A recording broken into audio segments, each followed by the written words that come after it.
Ligo mode naman yung mga jet fighter natin. Ayan na sila. Yan! Grabe. Kumpulan, no? Mahigit 1 linggong din nakaligo yung mga yan. Ano? O, diba? Plain water lang pag ganyan. Walang nilalagay na kung ano-ano. Pagkatapos yan, paparondahin ko yung mga iba. Tapos yata maligo itong mga to. Kanina ko pa nilagay yung langga ng kulay blue na yan. Yan, nabili ko yan kay boss Eduardo Noble. Yan. Tagal niya sa akin yan. Ang tibay niyan. O, samantala, may mga tropang nagtatanong, mga mahinang nila lang. Ito, promise ko sa iyo, tropa. Sagutin ko na yung ano mo, yung tanong mo. Yung about sa hipo-hipo daw. Ng ano, ibon. Yan, hindi ko lang alam kung sang hipo ang gusto niya. Kung sa mga gagawing breeder ba o sa mga panlaban. Hindi niya nilinaw. Pero sagutin natin lahat yan. Ito sa aking pananaw lang. Sa tagal kong nag-iibon. Yan o, pagkadating sa panlaban, all shape, all size, pwede manalo. Yan pwede ilipad, pwede manalo.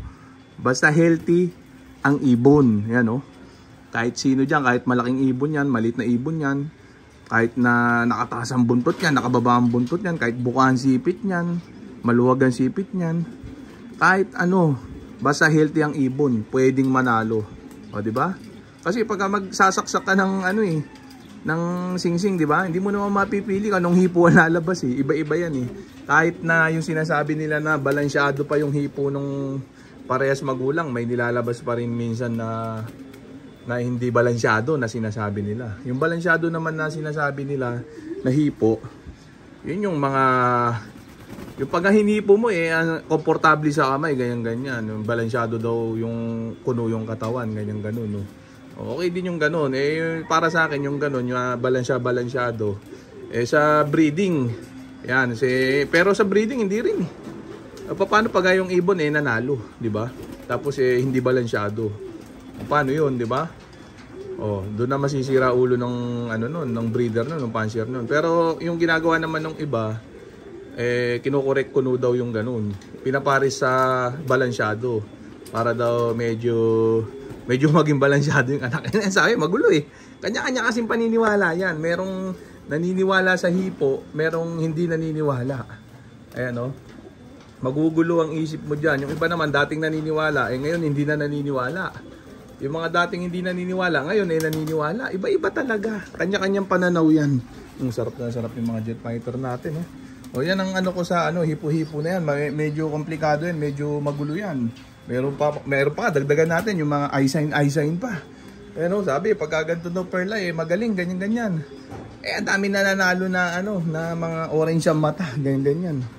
Tapos iba, may mga tinitignan pa daw na yung mga pag kumalat daw yung itim, ganyan, pag sabog daw yung itim.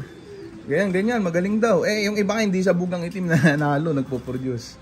Magulo, medyo magulo. Para sa akin ang pinaka-the best dyan, ilipad. Performance base para magkaalaman, gano'n, Kasi kung yun lang ang mga pagbabasihan, tapos na ang boxing, huwag na ikarera. Tukoy na pala kung ano yung magaling, ano yung mananalo, di ba? Pero bakit pa kinakarera ang ibon, di ba? Yun ang sagot ko dyan.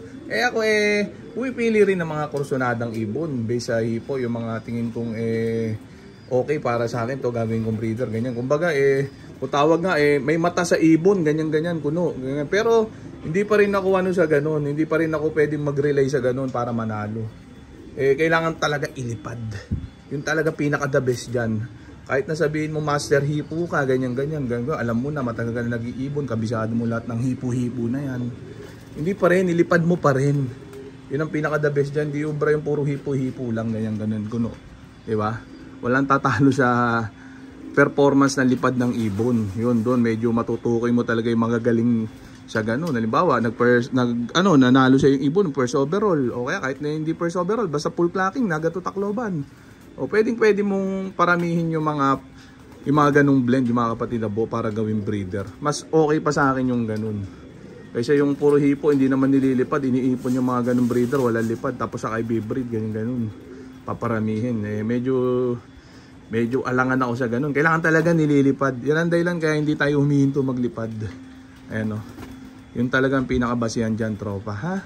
Kaya huwag ka malilito. Maglipad ka lang na maglipad. Ikaw mismo ang makakatuklas niya, makakasagot niyan. Para sa akin, ang pinaka mabisang paraan para mahimay mo yung magagaling na ibon. Walang iba kundi lipad. Ilipad mo. Huwag kang mag-rely sa kung ano-ano mga churi-churi na ganyang kuno, eye sign, hipo, etc. Ganyan. Ilipad mo. Ayan ha. Tapos yung isang tropa naman na nagtatanong kung bakit daw wala ng Batanes race sa mga race ngayon. Nung araw meron. Alam mo naman, marami na nag-attempt na club dyan. May mga iba na nag-success, merong hindi nag-success. Kasi nga, lamang na hindi mag-success pag nagpa-race ng Batanes kahit sang katutak na ibon na ibitaw mo. Kasi ang panahon doon ay pabago-bago. Lamang na maulan doon, na masama ang panahon. Mahirap tiyempuhan ng panahon sa Basco Batanes. Kaya hindi na sumusugal ngayon yung mga club doon para magkarera pa doon. Maganda sana ang karera yun. Kaso bukod sa mahirap na puntahan, mahirap ang transpo, yung panahon mahirap. Biruin mo yung effort ng club na gagawin doon malala. Tapos pagdating doon hindi mai-release na maayos yung ibon. Mauubos lang din, sayang ang ibon. 'Di ba? Buti sana kung ganito lagi panahon doon yan, maaraw, maganda. Release hindi. Sa experience ng mga club na nag-release doon, ilan lang yung nag-success na nakapag-release na maayos doon. Karamihan ubos, zero clocking, ubos ang ibon talaga. So pag ang ibon ang nagpakarera zero clocking, hindi successful yung ganun, tropa. Kaya mas pinipili na lang ng mga club na doon kung saan makapagbitaw na pwede mag-success kahit mag-smash doon na lang. Ganun para successful yung karera. Yung siguradong may magka-clock. Ayan. O di ba? O magtanong lang kayo na magtanong. Yung mga ibon natin pinaliguan natin, yun ang content natin ngayon Sarap ligo. Oh. Ganyan lang, once a week, every Wednesday, paliliguan natin yung mga yan. Yan ha. O, pasensya na muna kayo sa mga content natin ngayon. Itong mga jet fighter lang natin. Wala naman tayong ibang i-content. Hindi ko na ugaling mamasyal kung saan-saan para mag-content. Tamad nga ako, di ba? Itong mga jet fighter ko lang yung mga videoan ko araw-araw. Yan o, para updated kayo. Pili na kayo ng mga bata nyo dyan. Meron pa tropa nagtatanong, ba't di ko pa daw pinapangalanan itong mga ibong ko? Masyado kasi marami ngayon, 50 piraso to. Yan o. O, papangalanan natin isa-isa yan, mahirap. Saka natin pangalanan pagkakarera na, pag konti na lang sila. Yung mga talaga namumuro sa karera, doon natin papangalanan yung mga yan. Ang ganyang kulay, sarap pangalanan, no? Gaganda ng kulay. Kaya lang, sana maganda rin ilipad. Sira-sira na yung sliding ko, kumpunihin ko mamaya. Winasak ng daga. Yan, no? Ayan! Okay ha, yung basher natin pinagbuburo ko yung mga comment mo. Ungas ka, comment ka ng comment. Sisipahin ko mukha mo pag nakita kita, tanga ka. Ano sinasabi mo. Pero okay din yan, para may mai-content ako. Lagi kong kino-content yung mga sinasabi mo. Yan, lalo, kumikita ako sa'yo, tanga, hindi mo alam. Mag-comment ka lang dyan, sige, buburahin ko lang naman yung message mo. Tapos, i-content ko yung sinabi mo para may content ako. Para kumita ako sa'yo, bobo ka, ha? Okay na yan, ha? So, dito ko na muna tatapusin tong video na to. Shoutout sa may hinang nila. Nabulol. Okay na ha.